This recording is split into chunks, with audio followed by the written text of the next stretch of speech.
believe receive এই word দুটা maximum ল'ৰা ছোৱালীয়ে ভুল কৰে কিয়নো ৱৰ্ড দুটাই খেলি মেলি লগোৱা কাৰণ ইয়াত আছে বিলিভ শব্দটোত আছে আই আনহাতে ৰিচিভ শব্দটোত আছে আই কিন্তু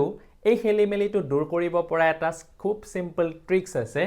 যদি সি থাকে pronunciationটো যদি সি হয় সি থাকি কিনে যদি pronunciationটো সি হয় তেনেকুৱা words বিলাকৰ ক্ষেত্ৰত সদায় আই আহিব যেনেকৈ receive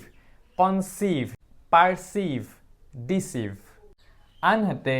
যদি সি নাথাকে আৰু যদি সি pronunciation নহয় তেনেকুৱা word বিলাকত সদায়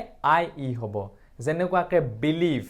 relieve ইত্যাদি গতিকে এনেকুৱা খুব সিম্পল ট্ৰিক্সৰ হৈতে ইংলিশ শিকিবলৈ MB একাডেমীৰ অনলাইন কোৰ্সটো আজিয়ে জয়েন কৰক আৰু 4 মাহত যি সমূহ সিম্পল